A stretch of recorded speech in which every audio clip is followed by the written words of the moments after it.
तो जानेंगे इस वीडियो में श्रावण पूर्णिमा का व्रत उपवास कब करना है, 27 अगस्त को करना है कि 28 अगस्त को करना है, और रक्षाबंधन पर्व पर राखी बांधने का शुभ मुहूर्त क्या रहेगा, और भद्रा काल का समय क्या रहेगा, राहु काल का समय क्या रहेगा, और जो लोग पूर्णिमा पर सत्यनारायण की कथा करते हैं वो किस दिन करें। सभी महत्वपूर्ण जानकारी इस वीडियो में जानेंगे। रक्षाबंधन संबंधित और श्रावण पूर्णिमा संबंधित।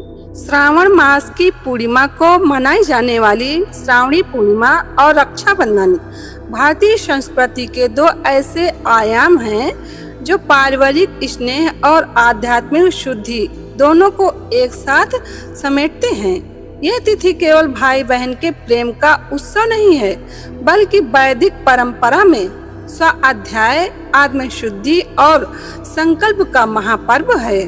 यह पर्व केवल रक्त संबंधों तक सीमित न होकर हर उस रिश्ते में सुरक्षा का भाव उत्पन्न करता है जहां समर्पण हो। रक्षाबंधन विश्वास, उत्तरदायित्व और निस्वार्थ स्नेह का वह पावन प्रतीक है जो समाज को प्रेम और सुरक्षा के धागे में पिरोता है। श्रावणी पूर्णिमा यानी कि रक्षाबंधन के दिन ऋषि पूजन और यज्ञोपवीत परिवर्तन की भी परंपरा है। धार्मिक मान्यता है कि श्रावणी पूर्णिमा पर स्नान, दान, जप, देव पूजन तथा पितरों का स्मरण करने से पुण्य की प्राप्ति होती है। शास्त्रीय परंपरा में इस दिन स्नेह, मंगल कामना, परस्पर सम्मान और रक्षा का संकल्प करना श्रेष्ठ माना जाता है। इसलिए यह केवल राखी बांधने का पर्व नहीं, बल्कि परिवार और संबंधों में प्रेम तथा कर्तव्य की भावना को मजबूत करने वाला महापर्व माना जाता है। इस दिन बहनें अपने भाई की कलाई पर राखी बांधने के शुभ मुहूर्त में तिलक और अक्षत लगाकर, मिठाई खिलाकर रक्षा सूत्र बांधती हैं और भाई की लंबी उम्र की कामना करती हैं। वहीं भाई अपने बहन की रक्षा करने का वचन लेते हैं और बहन को कुछ उपहार देते हैं। तो आइए जानते हैं राखी बांधने का समय क्या है और भद्रा काल का समय क्या है, वह सावन महीने की पूर्णिमा तिथि का समय क्या रहेगा। सभी जरूरी जानकारी को यहाँ पर समझ लीजिए। रक्षाबंधन का पर्व भद्रा काल में नहीं मनाया जाता है। मान्यताओं के अनुसार भद्रा काल में कोई भी शुभ कार्य नहीं किया जाता है। ऐसा कहा जाता है कि भद्रा काल में राखी बांधने से कठिनाइयों का सामना करना पड़ता है, इसलिए बहन भाई को राखी शुभ मुहूर्त में ही बांधनी चाहिए। साथ ही भद्रा काल में जहाँ भी शुभ और मांगलिक कार्य, यज्ञ और अनुष्ठान किया जाता है, वहाँ समस्याएं आने लगती हैं। पौराणिक मान्यताओं के अनुसार भद्रा काल में राखी न बंधवाने के पीछे कारण है। कहते हैं कि रावण ने भद्रा काल में अपनी बहन से राखी बंधवाई थी और 1 साल के अंदर उसका विनाश हो गया था। इसलिए इस समय को छोड़कर ही बहनें अपने भाई को राखी बांधती हैं। वहीं यह भी कहा जाता है कि भद्रा शनि महाराज की बहन है।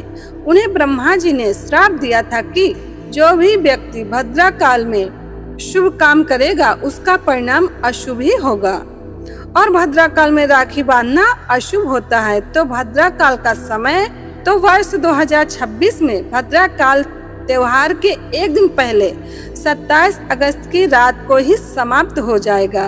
इस कारण 28 अगस्त की सुबह किसी भी प्रकार का भद्रा दोष नहीं रहेगा। बड़ी ही खुशी की बात है। बिल्कुल टेंशन फ्री होकर राखी बांध सकते हैं। रक्षाबंधन का शुभ मुहूर्त रहेगा सुबह 6:20 से सुबह 10:46 तक। यह समय सबसे उत्तम समय है।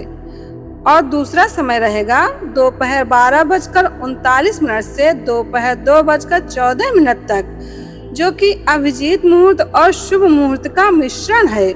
इसलिए यह भी समय श्रेष्ठ समय है। इस बार भद्रा काल नहीं है, लेकिन राहु काल का जरूर ध्यान रखना चाहिए। राखी बांधते समय राहु काल में भी शुभ कार्य नहीं किए जाते हैं। तो राहु काल का समय रहेगा 28 अगस्त सुबह 11:05 से दोपहर 12:40 तक। तो राखी बांधते समय राहु काल का जरूर ध्यान रखना चाहिए। पौराणिक मान्यताओं के अनुसार रक्षा सूत्र यानी कि राखी केवल भाई की कलाई पर ही नहीं बल्कि देवराज इंद्र को इंद्राणी ने, राजा बलि को माता लक्ष्मी जी ने और भगवान श्री कृष्ण जी को द्रौपदी द्वारा रक्षा सूत्र बांधे जाने की कथाएं प्रचलित हैं। भविष्य पुराण में वर्णन है, एन बद्धो बलि राजा दानवेंद्रो महाबला तेन तामभि बदनामी रक्षे माचल माचल, अर्थात जिस रक्षा सूत्र को अत्यंत बलशाली दानवराज बलि को बांधा गया था, उसी रक्षा सूत्र से मैं तुम्हें बांधती हूँ। हे रक्षा सूत्र, हे राखी, तुम स्थिर रहना, अपने रक्षा के संकल्प से कभी विचलित मत होना। जब भी पुरोहित या बहन ने कलाई पर रक्षा सूत्र बांधे तो इसी मंत्र, इसी श्लोक का उच्चारण करके शुभ और सुरक्षा की कामना करते हुए राखी बांधे। तो यहाँ पर राखी संबंधित सभी महत्वपूर्ण जानकारी क्लियर हो गई हैं। अब जान लेते हैं श्रावणी पूर्णिमा का समय क्या है। श्रावणी पूर्णिमा तिथि 27 अगस्त गुरुवार को सुबह 9:08 से प्रारंभ हो जाएगी और 28 अगस्त शुक्रवार को सुबह 9:48 तक है। इसलिए जो लोग चंद्र दर्शन करके अर्घ देकर पूनम का व्रत खोलते हैं, वो लोग पूनम का व्रत उपवास 27 अगस्त को कर सकते हैं और जो लोग पूर्णिमा पर सत्यनारायण कथा करते हैं, वो लोग 28 अगस्त को कथा कर लें। तो यही महत्वपूर्ण जानकारी इस वीडियो में बताना था। यह जानकारी आप लोगों को कैसी लगी, वीडियो के कमेंट बॉक्स में जाकर कमेंट करके जरूर बताना।